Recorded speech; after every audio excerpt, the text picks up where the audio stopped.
guys, it is Aoife from Fred Weasley Died Laughing and I'm here with another weekly wrap up. So I had no videos this week and I actually don't really have an excuse except I just was really lazy this week and I just didn't film anything.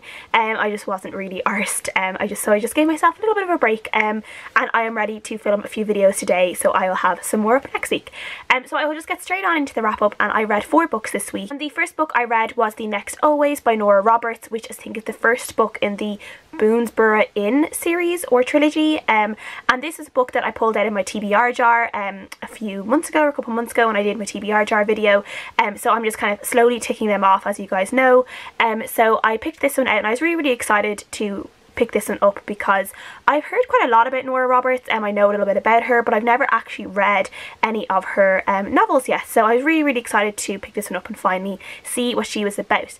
And like, this was okay, but it wasn't my favourite book ever. I don't know, this is a book about this small kind of American town, and like everyone knows everyone and everyone knows each other's business, and there are these brothers who are kind of, I think, like the carpenters and handymen of the town, and there is I think it's the youngest brother, I think he is called Beckett, and he's basically had this crush on this one girl since like high school, and she's recently, like the last few years, moved back home because her husband died. He was a soldier in the war and he died, and now she's a single mom to 3 boys, and Beckett has always had this massive crush on her, and we kind of see in this novel how they eventually kind of, their like flirtations kind of come together, where they kind of start thinking about maybe being in a relationship with each other, and at the same time Beckett and his brothers are also doing up this inn, and they are convinced that there is a ghost in this inn as well, which is like this really random paranormal aspect to put in this book when it's like just supposed to be kind of a contemporary romance book, and then it's also like, oh yeah, there's a ghost in the inn, and it's really weird, but I'll probably get into a little bit more about that later. So yeah, this is mostly just kind of Claire and Beckett kind of hooking up basically, and to be honest, every time I thought of Beckett I kept thinking of Luke from Gilmore Girls, because he's just like kind of like this rough and ready handsome guy, ready, you know, to roll up his sleeves and do a bit of work. And yeah, so like I did very much warm to him because of that, because I mean, who does not love Luke Danes from Gilmore Girls? I mean, hello. So I was pretty happy to imagine him like that, but to be quite honest, a lot of this book, for the first like third to half of this book, I just felt really bored, because I felt like nothing really was happening. There was a lot of kind of conversations happening but no action happening, and then there was just like all these conversations with the brothers about like the work on the inn and stuff that they needed to do in the inn, and I'm just sitting there being like, I don't care about handiwork, I don't care about carpentry, I don't care about architecture, and I didn't really need, like, as a reader, I really didn't need to know all these minuscule details about the inn. I don't know why they were kept in there, because I just felt like it was just adding chunks of paragraphs that weren't really needed there. And then eventually, like when things kind of heated up between Claire and Beckett, it did get a little bit better, and then they added in this like crazy stalker side plot, and that was just a little bit insane. And you have the whole ghost thing, and I was like, here, like, come on now.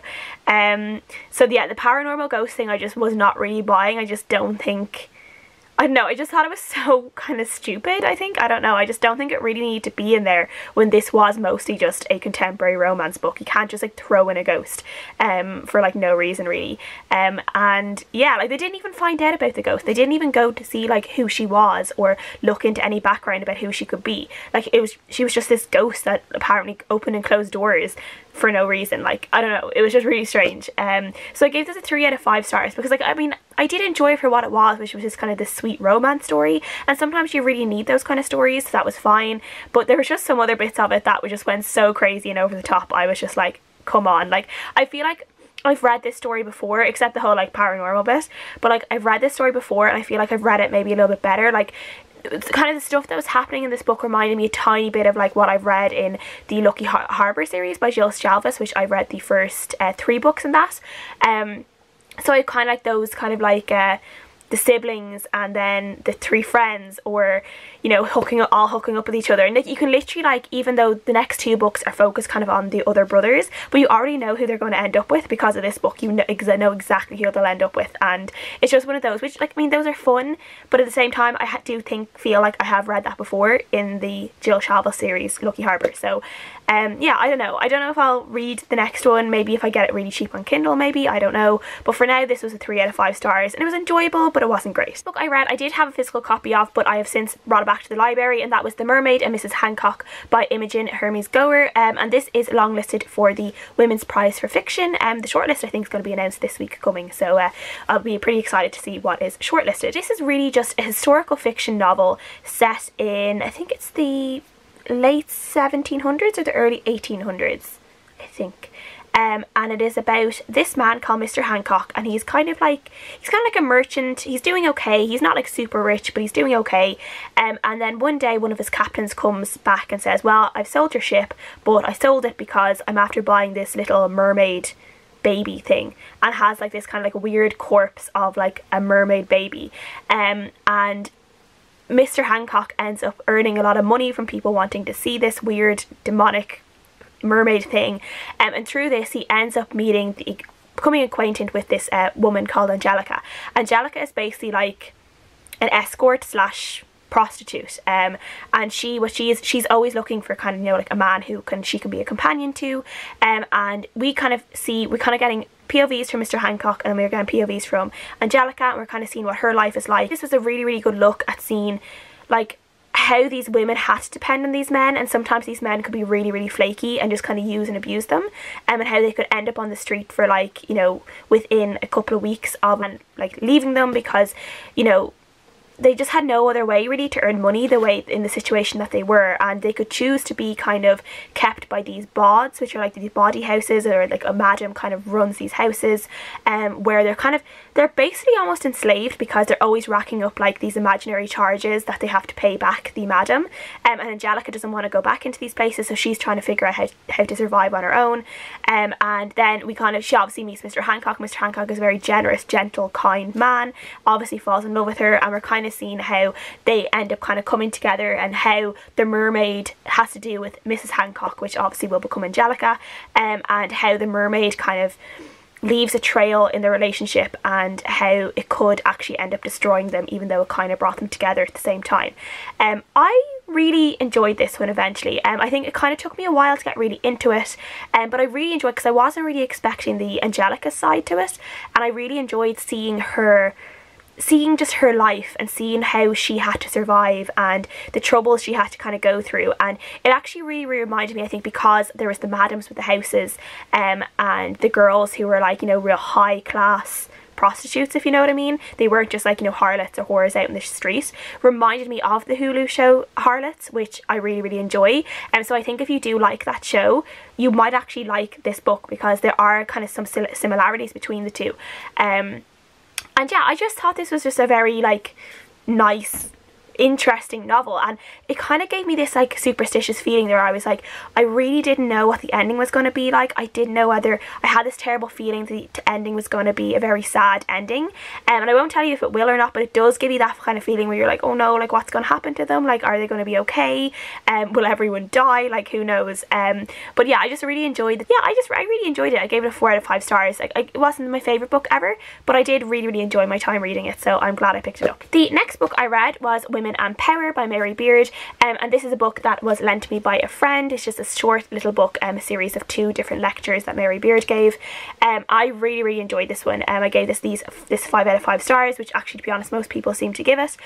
This is basically, there's 2 different sections. One of them is the public voice of women, and then the other one is women in power, and both of them Mary Beard is able to kind of reference them both, all of them kind of back to classics and the Roman and Greek era, and how a lot of the way, I guess, the misogynistic ways people are against women can stem back to those times, and she's able to kind of trace back specific behaviour right back to those times, and how it kind of all started off, and how women were continuously silenced for a huge majority of, you know, history, and why we're still struggling to kind of be heard and really be respected today, and, you know, be equal. And it was just really, really enjoyable. Like, I can't really say too much about this because I don't want to, like, it's really just what it is. It's really just these 2 lectures of her explaining, like, giving her opinion, I guess, of why these things are happening, and why this misogyny is still happening, and how we still have some ways to go. And I really enjoyed it. As I said, I gave it a 5 out of 5 stars. I read it in one little evening, like just before I went to bed.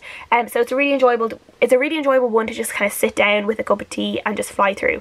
So I would definitely recommend it for everyone who likes a little bit of non-fiction or a little bit of just like feminist theory or anything like that. I would definitely recommend this one. This book I read was Paris Adrift by E.J. Swift, which is a NetGalley book I had, and this one's really strange. This is kind of a, I thought it was like going to be a YA novel, but it's more of like a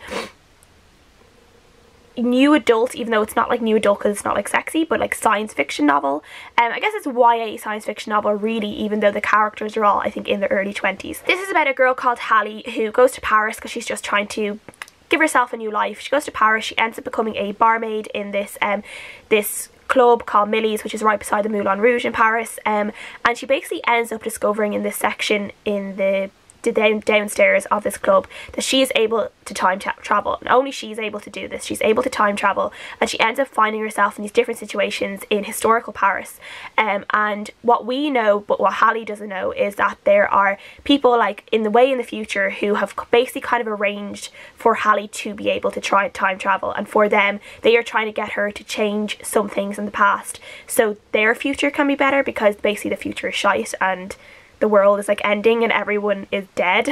So they're trying to get something to do with Hallie basically needs to change something to basically save the world, but she has no idea. She's just doing this time travel and being like, what the hell, like I have no idea what I'm doing, but I'm just gonna have to kind of wing it.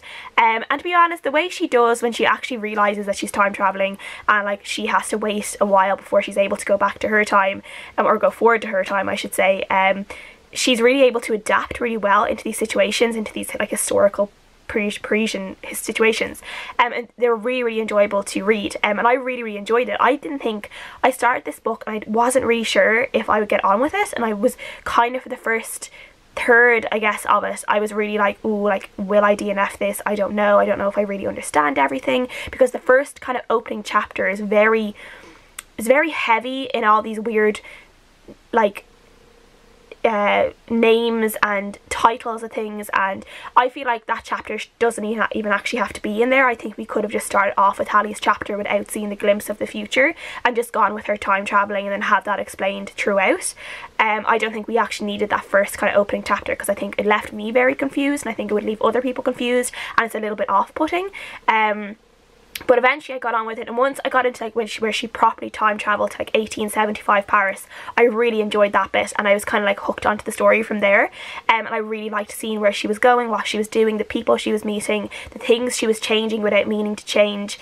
And then she also goes to a kind of a Germany occupied Paris in World War II as well, and changes some things there that are really cool, and we see how that kind of spirals things in the future. And yeah, it was really interesting. I don't think this book is for everyone. I think this is a book a lot of people would really struggle with for a while, but for me, I would say if you like things that are a little bit different, a little bit strange, and you're willing to give these books a chance, I would say to check this one out, because I gave it a chance. I did end up really enjoying it, but there were some things I would have maybe changed a little bit through it, and I'll leave my full written review down below as well for that one, in case you are still really confused. So I gave this a 3.5 out of 5 stars, and as I said, I would recommend it to people if you want to give it a chance. Everything I read this week, please let me know what you guys think, and I'll see you guys again next time. Bye!